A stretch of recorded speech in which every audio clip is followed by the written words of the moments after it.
Hey crew, it's Pitt, and I'm back with some more Socrates.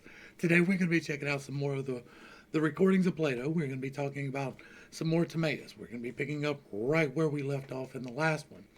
And so, if you're unaware of what's going on here, we are talking about the works of Plato, yes, but included in that are the workings of the universe.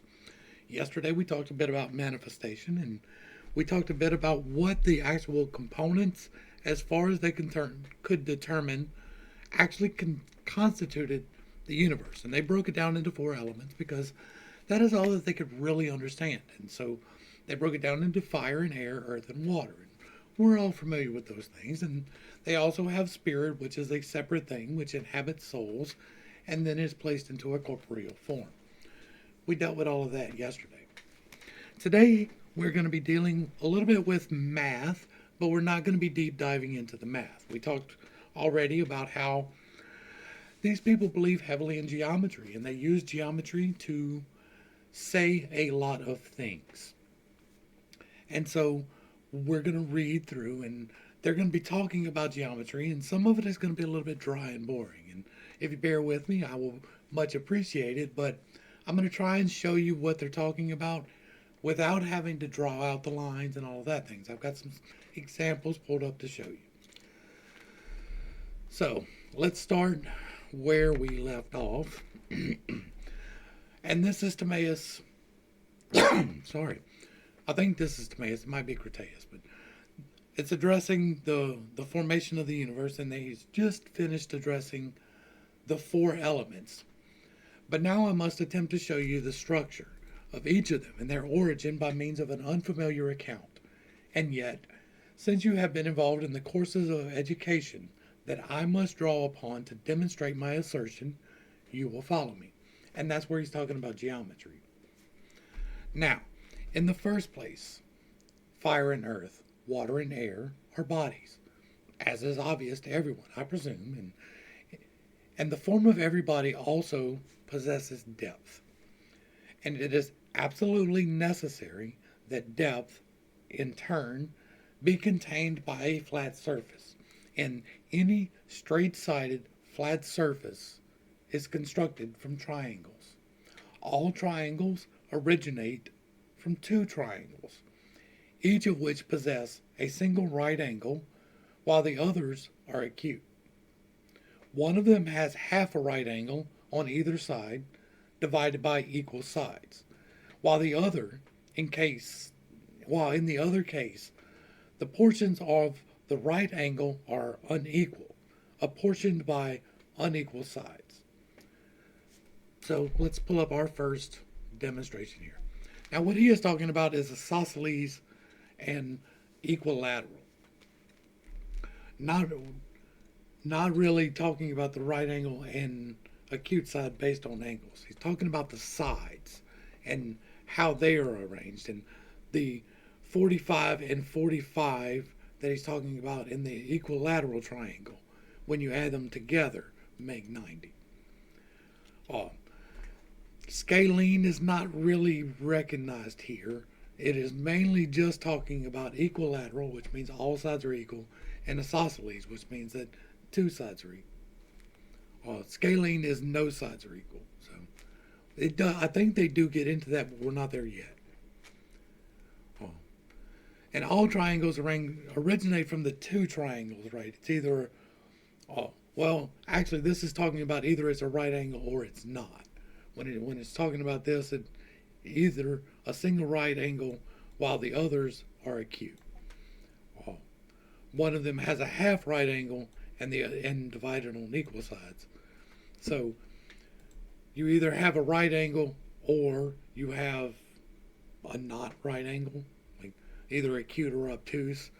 But that's either an isosceles or an equilateral, for the most part.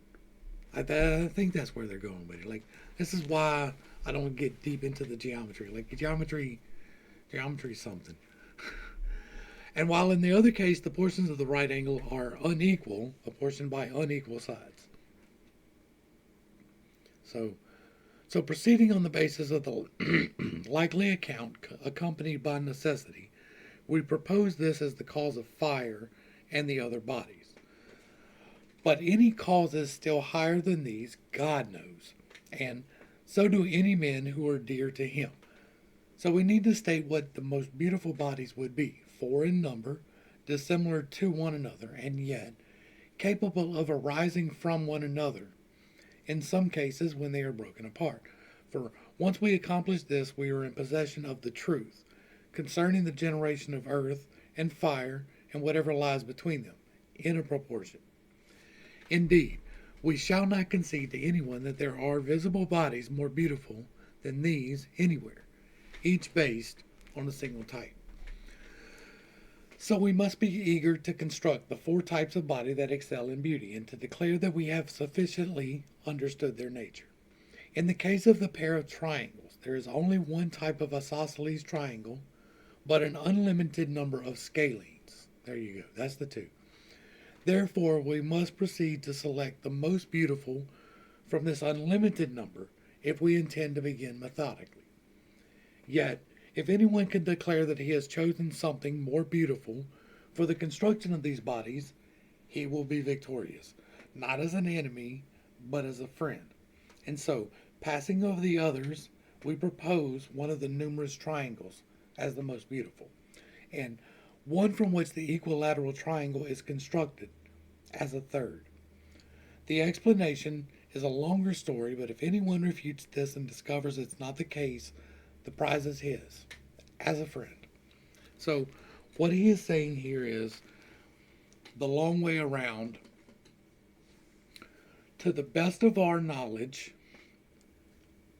existence is math, and that math is defined by geometry because of the 3 points, the 3 and 1 in all its various forms, but the 3 points of a triangle are the 3 and 1 as well.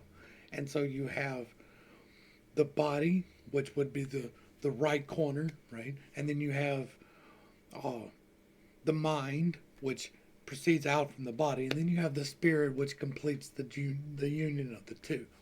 And so he is explaining that to the best of their knowledge, all of existence is geometry, and as such, because that is the best of their knowledge, they are attempting to explain this in geometry. Not necessarily that geometry is the only way to explain it. It's just that I'm not sure whether they even had, at that point, the concept of numbers the way that we do, right? I'm not even sure they had Roman numerals. This was Greece, so it was pre-Rome. And so it is entirely possible that all they could deal with was triangles, and so that's what they dealt with. And he is saying here that this is the best of our understanding, but if somebody comes along with some better understanding, by all means, let them have it. I'm not trying to argue that. I'm just trying to define it as best I can. That's what was said in this paragraph. And so we shall select two triangles from which the bodies of fire and of the others have been devised. One is the isosceles, while the other has a long side that is always triple the short side when they are squared. However, something stated earlier in an imprecise manner should now be made more definite. For when it appeared that the four kinds all underwent generation from one another and into one another, the appearances were incorrect. The four kinds do indeed arise from the triangles as we selected, but while three are constructed from the one that has unequal sides, the fourth one alone is constructed from the isosceles. So it is not possible for them all to be generated from one another when they are broken apart, so that a few large kinds are produced from numerous smaller kinds, and vice versa. Only three of them can do this because they arise naturally from a single triangle, and by breaking up the larger bodies, numerous smaller bodies can be formed from the same triangles, as the bodies take on the shapes appropriate to themselves. Then again, the small bodies, when dispersed into their constituent triangles, would give rise to another large single form, since they constitute a single number belonging to a single volume. the base of these triangles are the right angle and the equilateral, right? And so if you have a right angle, you can break apart an obtuse from it, and it will leave you with uh, either another obtuse or an acute, depending on where you break it, right? But if you break apart the equilateral, you either get, sorry, the isosceles or the scalene in the same manner. So these two different classifications can be broken into smaller pieces and can be put together to constitute larger pieces. But when they do so, they create a different piece. That's what's being said here. And it would be easier to show in Blender, right? Because that's what we deal with in Blender is points, faces, and edges. And I'm not going to pull that up because that's a lot of reconfiguring things in between. But that's what it's talking about. Whenever you take the two angles or the two triangles, then you get 4 points from it and it becomes a quad instead of a tri. But you can break the quad into a tri or into smaller quads or however it needs to be broken. That's basically what's being said here. Now, that is enough said about their integration. Next, we should explain what the form of each of them is like and the number that come in together to constitute it. Now, we shall begin with the construction of the first and smallest form. Its element of composition is the triangle having its hypotenuse double the shortest side in length. If such a pair of triangles is placed along a diagonal, and this is done 3 times, with the diagonals and the short sides fixed to the same point as though it were a center. Then from these, 6 in number, a single quadrilateral triangle is produced. And when 4 equilateral triangles are combined on 3 flat angles coming together, a single solid angle is produced, the one that comes next after the most obtuse of flat angles. And when 4 such solid angles have been completed, the first solid form that apportions the entire surface of a sphere comes into equal and similar parts is constructed. And now we're going to go to the next chart. The Platonic solids, which is what is being described here, right? This is literally the definition from the scholars. Everybody who has studied this has figured out that this is what he is talking about here. So I'm going to skip the trying to figure it out, and we're just going to talk about what this is, right? And so the very first is the tetrahedron, which is the pyramid, right? This is an extremely complex structure to build, and it is important to note that it being built in a fairly close approximation is important to note as well. The fact that they think of life as geometry and the significance of the pyramid as well. But this is what they're talking about here. If you take the pyramids and you stack them together, you form the shapes. And he goes on, we're going to go on to talk about the various shapes that are formed. But the first one for fire is the tetrahedron. The octahedron is air, which is the fire doubled over upon itself. And then the earth is the hexahedron, which is the cube. And the icosahedron is water, which is the 20 faces 12 points, right? Which is kind of an odd shape, but it is a 60 degree. And then the ether, which is spirit, is the dodecahedron, which is made up of all these faces kind of put together and twisted. These faces all have significance in other places. They are the formation of crystals, for example, are based upon these solids. With the different crystals you see and the different levels of purity and usefulness that they have is all based upon how they fall on this chart of solids. I have a whole video on crystals if you're interested in that type of thing. Um, now, now that is now that is enough said about their integration.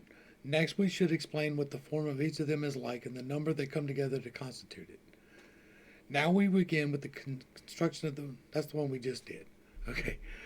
And the second is composed of the same triangles but arranged into 8. So that is the doubling over, right? 8 equilateral triangles, which produce a single solid angle from 4 flat angles. And when 6 solid angles like this have been generated, the second solid form is, in turn, brought to completion. The third is composed of 120 of the elemental triangles combined together. It has 12 solid angles, each bound by 5 flat triangles, and 20 faces consisting of equilateral triangles. Now, this elemental triangle was released from duty once it had reduced these 3 forms.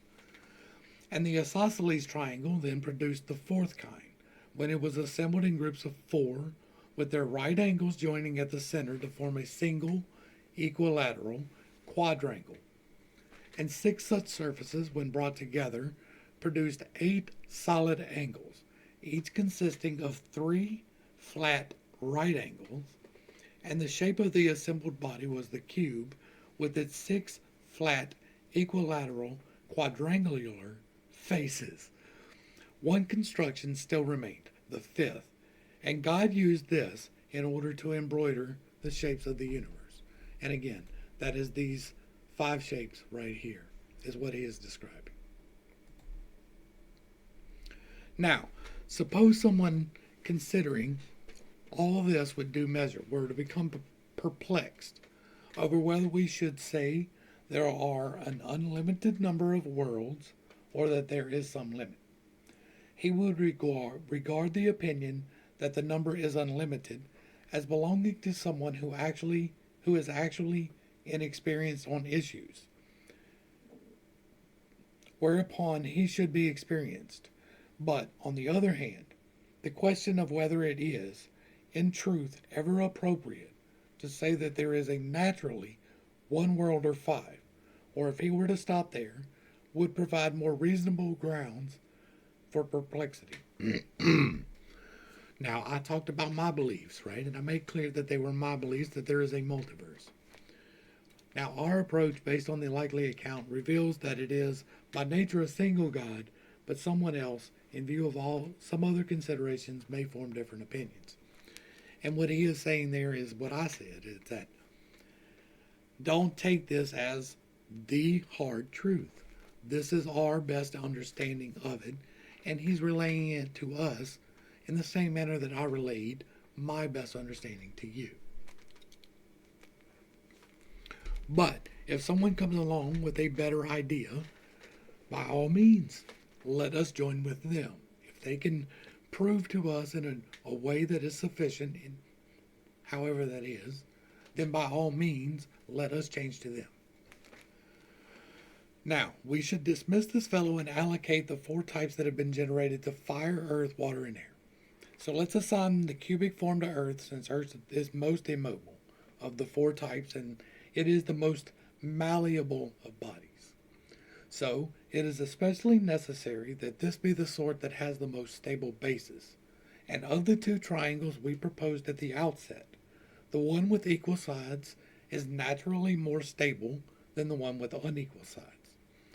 And in the case of the equal-sided surfaces constructed from either triangle, the square is necessarily more resistant to motion than the equilateral triangle, both as a whole and on the basis of its parts. Therefore, we shall preserve the likely account by assigning this form to earth. And of those that remain, the hardest to move is assigned to water, the easiest to fire, and the intermediate to air. Again, the smallest body is assigned to fire, the largest for its part to water, and the intermediate to air, and the sharpest again to fire, and the second sharpest to air, and the third to water. Now, in all these cases, the one that has the fewest bases is necessarily by nature the most mobile, since it is the most incisive and sharpest of them all in every respect. and also the lightest, since it is composed of the fewest identical parts. The second lies in place, based on these same factors, while the third lies in third place. Now, here's an interesting conceptualization for you. Supplement fire for helium, and then supplement air for hydrogen, and then take it down, right? And consider that you're looking at 3 points, right? For helium, you've got an atomic weight of 2, which gives you 3 points of 1 proton, 1 neutron, 1 electron. So that breaks down to a single triangle. But if it's in motion, then that single triangle is making the shape of this cube. Not the wrong one. Of this pyramid. And so if you double that, then you get the points of the octahedron, the dodecahedron, right? So doubling it from the 1 point to the 2 point, or from the 2 to the 4, gives you the change of shape that he is actually talking about, without the ability, like, no, it is not a perfect match. And I don't mean to intend that it is, but it is a face level match for what he's talking about. And it can get very complicated geometry out of that, but if you take the beginning elements and overlay, you can conceptualize the periodic table being broke down later into geometric forms along the same nature that he did with the Platonic solids. And while they are not necessarily, right, it's not necessarily going to be 1, 2, 3, 4. It's going to by necessity break down farther into the boxes, but there are points in between the perfect shapes. And the points in between the perfect shapes of the cube or the octahedron are a multitude. And they can constitute some of the other things that are there. It's an interesting thought to conceptualize, and that's all I'm trying to say there. And so, in accord with the correct and a likely account, let the solid form that constitutes a pyramid be the element and seat of fire. And we may say that the second in order of generation belongs to air and the third to water. Now we need to realize that these are all so small that an individual particular of each kind is invisible to us due to its extreme smallness. And yet, when the large number are aggregated together, their bulks can be seen. That is molecular chemistry. That's literally what he's describing there. That is literally packing together the raw form of the element to the point in which it is visible, and the manipulation thereof, right? And so creation of water from the base elements of hydrogen and oxygen. That's literally what he's describing here. Like, it's easy to look at this in the concept that they were just whatever, but like, there seems to be some underlying knowledge beyond the knowledge that is just the math. As for the proportions associated with their multiplicity, movements, and their other capacities, insofar as the nature of necessity allowed under willing persuasion, we must realize that God fitted them together entirely in due proportion, once he had precisely perfected them in this comprehensive manner. Now, from all that we had said earlier about the kinds, they would be most likely to behave as follows. Earth, on encountering fire and being broken apart by its sharpness, regardless of whether it is in fire itself, when it gets broken up, or in a mass of air or water, would travel along until such time as it somehow meets up with its own parts, which, once fitted together with themselves, become air again, for they never could have adopted any other form. Water, when broken apart by fire or air, is capable of combining to constitute one body of fire and two of air.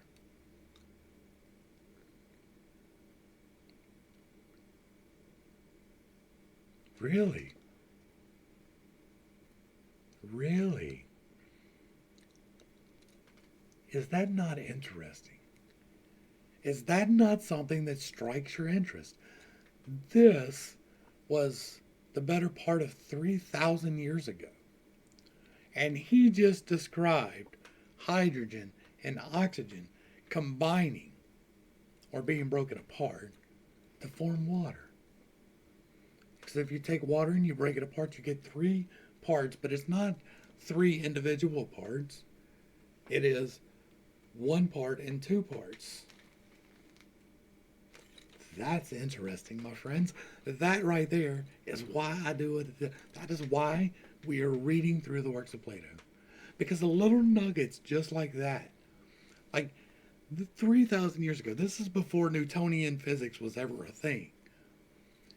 And he just described the molecular composition of water to the best of his ability. So he has had access to some knowledge that he can't even describe. He can tell you what happens. He can conceptualize a way to describe it to you.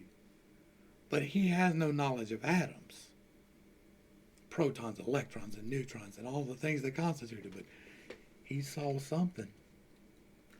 That's fun.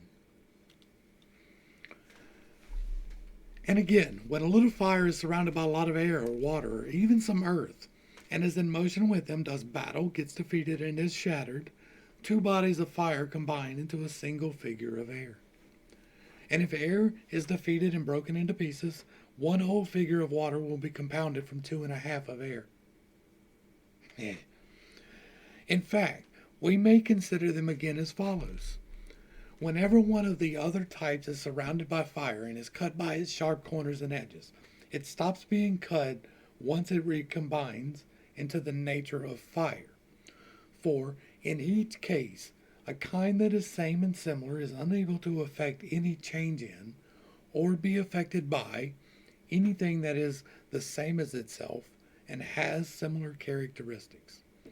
However, as long as it transforms into something else, and as a lesser contesting against a stronger, its dissolution is unceasing.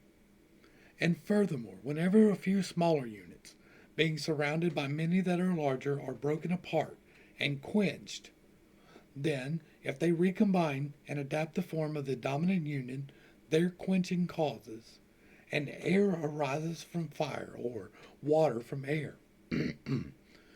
But if they are going in this direction, one of the other kinds come upon them and attacks them, there is no end to their dissolution until they are either completely broken up by the pressure and take flight towards their kindred, or they are overcome and out of the multiplicity constitute a unit, like unto their conqueror, and abide thereafter as its neighbor.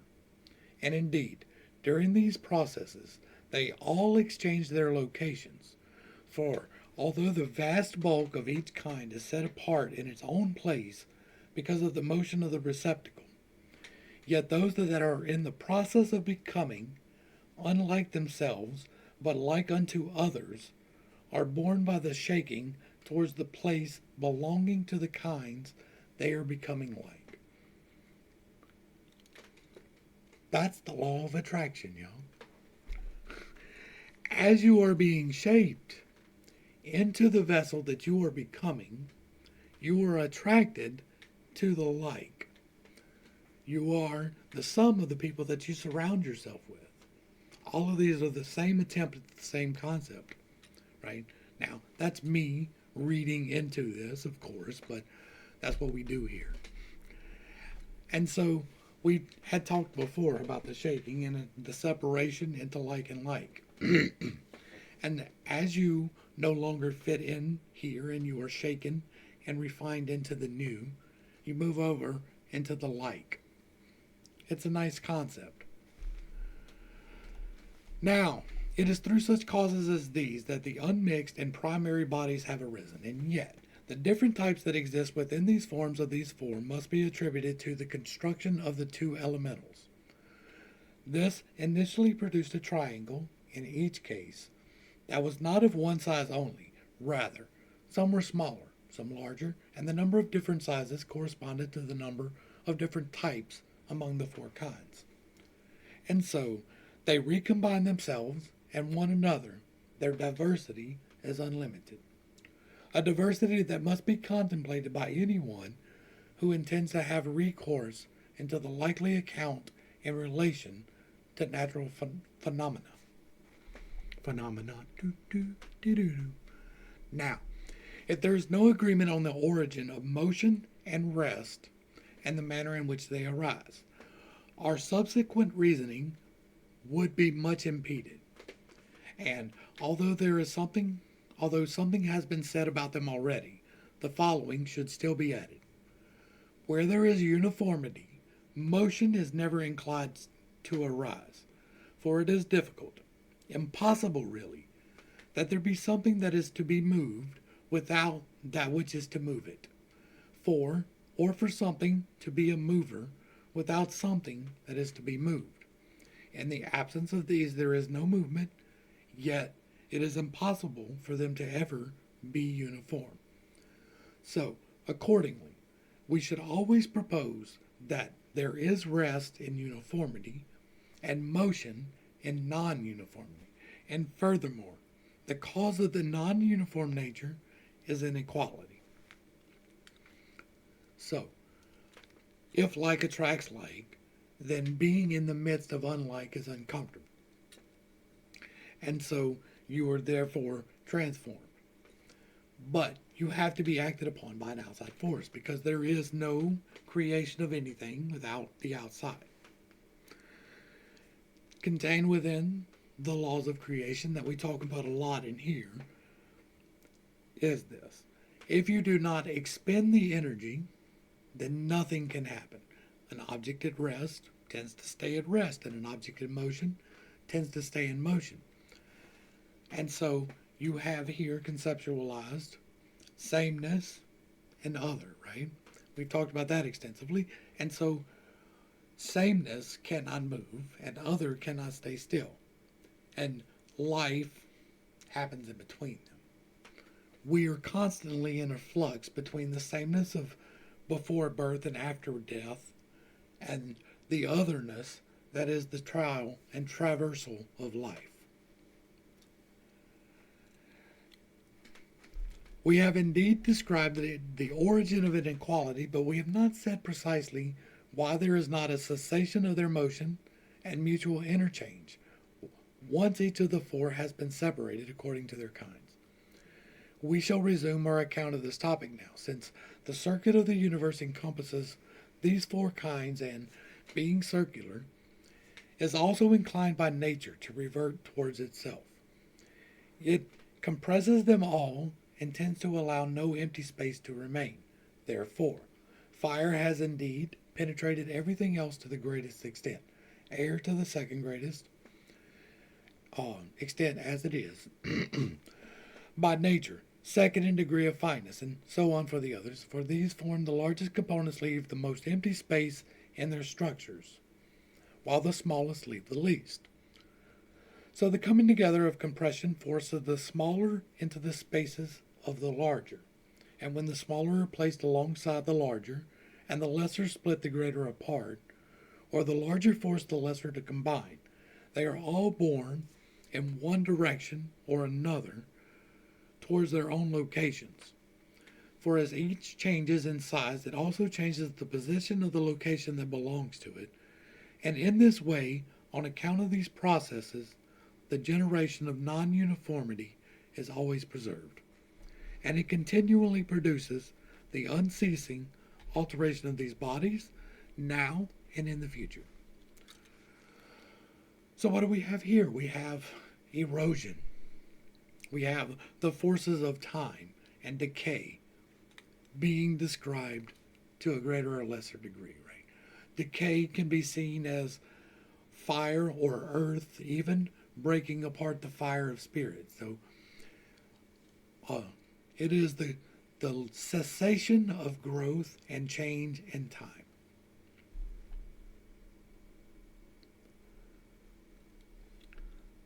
Let's see where we are on time before I try to get too much farther in. Okay, we're good for a while. As well as this, we need to realize also that numerous types of fire exist. Flame, for existence, and also that which is emitted by flame, which does not burn and yet provides light to the eyes, photons, and also that which remains in the glowing embers and when the flame is extinguished. The same goes for air. The brightest is referred to as ether, the murkiest is mist and darkness. And there are other forms without names, generated through the inequality of triangles. The forms of water are first divided in two. One form of it is liquid, and the other liquefiable. Now, the liquid form, because it partakes of the kinds of water that are small, and since these are unequal, it is readily moved, either just by itself or something else, due to the non-uniformity, and the characteristic associated with its shape. However, the one composed of the large and uniform kinds is more immobile than the liquid, and since it is rendered solid by its uniformity, it is heavy. Yet, if it is penetrated and broken apart by fire, it loses its uniformity. And once this is undone, it is more inclined towards motion. And once it becomes mobile, it is extended out upon the earth under the pressure of the surrounding air.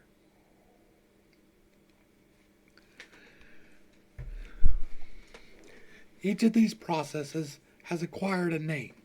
Melting is the disintegration of the bulk, and flowing is the spreading upon the earth. But when the fire is expelled from there, again, it does not emerge into a void. The surrounding air is pressurized, and it compresses the still mobile liquid mass into the seeds that belong to the fire, thus mixing it together with itself. And once this is compressed, it acquires its uniformity again. And since fire, the artificer of non-uniformity, has withdrawn, it reverts to the sameness within itself. Being quit of fire is termed cooling, while the contraction that follows its departure is termed being in a solid state. So it's talking about water and ice, but it's talking about iron and fire. Like, you can get iron hot enough that it will float. It takes a lot of heat, but it can be done. Now, of all these liquefiable kinds of water, as we have called them, the most dense arises from the finest and most uniform components. It is of one form only, glistening and yellow in color, a most revered possession, gold, filtered through rock and solidified, while the offspring of gold, which is very hard and black, due to its density, is called adamant. The kind whose parts bear the closest resemblance to gold has more forms than one. In density, it is, in a way, more dense than gold, and it contains a small, fine portion of earth, and so it is harder. Yet in another way, it is lighter, as it contains larger interstices within itself. This compound is copper, one form of the bright and solid types of water. But as the two components of the mixture age, they are separate from one another again, and the earth that is in the mixture appears on the surface, and is called verdigris. It should no longer be a complex matter to work out the features of the other substances of this kind, while adhering to the structure of likely stories. In this regard, whenever someone, for the sake of relaxation, laying aside discussions concerning things that are always, gives consideration to likely accounts concerning with becoming, and derives a pleasure he will not later regret, he would be introducing a measured and sensible pastime into his life. So, having indulged in this just now, and dealing with the same issues, we will proceed with the likely accounts that follow in this due order, as follows. Water that is mixed with fire and is fine and liquid is called liquid, due to its motion and the course it takes as it rolls along the ground. Now, It is also soft because its bases are yielding and less stable than those of the earth. And whenever it separates off from the fire and air, it is on its own. It becomes more uniform. It is compressed into itself by the emerging substances, and it is solidified in this way. When this happens to it well above the earth, it is hail, and when on earth, it is ice, and when it happens to a lesser extent, it is still half solidified, it is called snow, when above the earth, and when compacted from dew upon the earth, it's called frost. Now, most types of water are mixed with one another, and because this category in general is filtered through the plants of the earth, they are called juices. And although each involves dissimilarity on account of the intermixtures, and while the differences give rise to numerous kinds that are nameless, yet 4 types containing fire are particularly evident and have received these names. Why? That can heat the soul as well as the body. An oily sort that is smooth and splits the rays of sight, so it appears glittering and bright to behold. Resin, castor oil, oil itself, and any others with the same capacity. There is one that can relax the passageways of the mouth back to their natural condition, and by this capacity furnishes sweetness. It is generally referred to as honey, and I'm going to eat some in a minute. And the last kind corrodes the flesh by burning. It is the foamy sort secreted from all other juices, and it is called sour juice. Sour juice that eats flesh, and that seems like an acid, doesn't it? Maybe a base, but probably an acid and a base. As for the forms of earth, that which is filtered through water becomes a strong material in the following manner. Whenever the water that is mixed in with it is broken up in the commingling process, it transforms into the figure of air. And once it has become air, it rises up to its own region. But there isn't a void above them, so the air in the vicinity is pressurized. And since it is heavy, it presses down and pours upon the mass around the mass of the earth, squeezes it intensely and compresses it into the seeds from which the newly formed air had arisen. And earth, when compressed by air, constitutes stone, that is indissoluble in water. The superior kind, composed of equal and uniform parts, is transparent, while the opposite applies to its inferior kind. So this is talking about crystals and stone. The one from which all of the moisture has been forced out by the rapid action of fire and is more brittle compound than the other is the kind to which we have given the name ceramic or clay. And on occasion, when some moisture is left behind and the earth has been melted by fire and then cooled down, the black-colored substance constitutes lava stone. Similarly, there are 2 more that are extracted from the mixing containing a great deal of water. They are composed of finer particles of earth and are salty, and being semi-solid, they are soluble once more in water. One is soda, which can cleanse us of oil and earth, while the other is salt, which blends well in the interactions associated with the sense perception in the mouth, and according to tradition is beloved of the gods. The compounds of both earth and water that can be dissolved by fire but not by water are compacted in that way for the following reason. A mass of earth is not broken up by fire or air, since their particles are naturally smaller than the structure of its interstices, so they pass through the considerable open spaces without exertion, leaving earth undissolved and rendering it indissoluble. However, since the particles of water are naturally larger, they make their way through by force, loosening the earth and breaking it apart. So, earth that is not forcibly solidified in this way is dissolved only by water. Yet, when it has been so solidified, it is dissolved by nothing but fire, for no way is left for anything to enter except fire. Water, for its part, when compressed with extreme force, is dispersed by fire alone. But if the force of the compression is weaker, it is dispersed by fire and air. It acts upon the interstices, fire upon the elemental triangles. And when air is forcibly solidified, nothing dissolves it except by acting upon its elemental triangles. And when the solidification is not forceful, only fire can break it apart. In the case of the mixed bodies composed of earth and water, as long as water occupies the interstices and these are forcibly pressed together, the particles of water arriving from outside, having no way of entering, flow around it, leaving the entire mass intact. And yet the particles of fire, entering the interstices of the water and acting upon it, fire acting on water as water acted upon earth, constitute the sole causes whereby the compound body is broken apart and flows. Some of these happen to have less water than earth. The entire category associated with glass and any stones that we call liquefiable.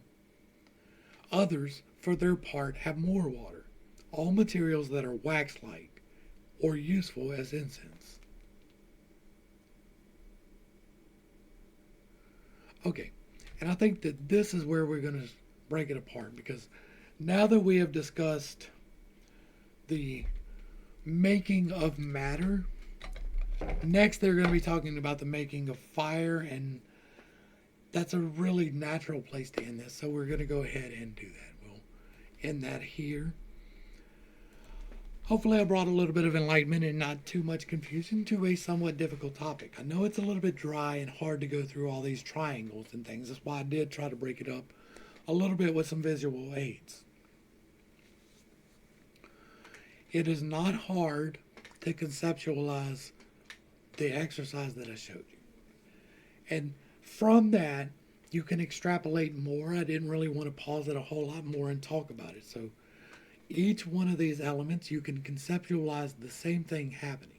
You can conceptualize water flowing into a porous stone and being acted upon by heat, whether that is causing it to steam out and crack through pressure that way, or the removal of heat and causing it to freeze and crack through pressure that way.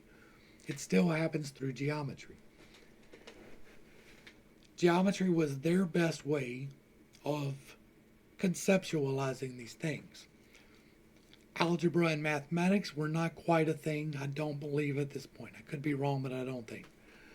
They didn't have Arabic numerals yet, the concept of zero. And so, and again, that is also an assumption, because people assume that we didn't know about physics, and it's described here. The action of force upon a force in order to create a force. Like, we have to look past our assumptions and assume that maybe they did know some things, but there are things that they didn't know. There are things we don't know, and we need to keep that in mind as well. To the crew, thanks for hanging out. I appreciate every single minute that you are here with me, and I am praying for you every single day. Until next time, I love you. God loves you. You are perfect, whole, and complete just the way that you are. And this has been Pittcast. Peace.